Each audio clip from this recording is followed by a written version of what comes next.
სახელმწიფო უსაფრთხოების სამსახურში ახლა გამოძიება იმ შესაძლო დანაშაულზე გრძელდება, რაც უცხოეთის ორგანიზაციისთვის მტრულ საქმიანობაში დახმარებას გულისხმობს. უწყებაში აცხადებენ, რომ BBC-ის სიუჟეტთან დაკავშირებით სიცხლის სამართლის საქმეზე გამოძიებისთვის საინტერესო პირებიდან ამ დრომდე ვერ მოხერხდა ერთი მოწმის ლაშა შერგელაშვილის გამოკითხვა. აღნიშნული პირის მიმართ სახელმწიფო უსაფრთხოების სამსახურში ოპერატიულ სამძებრო და საგამოძიებო მოქმედებები მიმდინარეობს.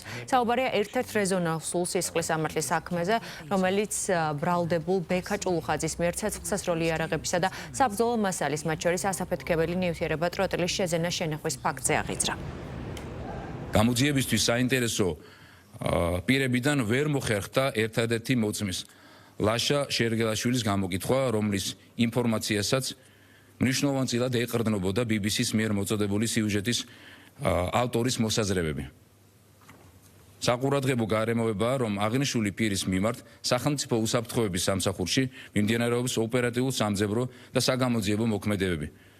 ახლო წარსულში ერთ-ერთ რეზონანსულ სისხლის სამართლის საქმესთან დაკავშირებით, რომელიც ეხებოდა ბრალდებულ ბექა ჭულუხაძის მიერ ცეცხლსასროლი იარაღის და საბრძოლო მასალის, მათ შორის ასაფეთქებელი ნივთიერების ტროტილის შეძენა შენახვის ფაქტს.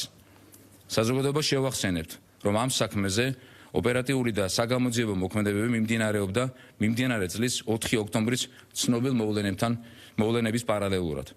გამოძიება ინტენსიურად მუშაობს ვერსიაზე, რომლის მიხედვითაც უკრაინის სპეცსამსახურებში კონტრაქტით დასაქმებულმა ლაშა შერგელაშვილმა 4 ოქტომბრამდე რამდენიმე დღით ადრე შეუკვეთა ბექა ჭულუხაძეს ზემოთ აღნიშნული საბრძოლო მასალის, ასაფეთქებელი ნივთიერებისა და მოწყობილობების შეძენა და გადამავლა თბილისის მახლობლად.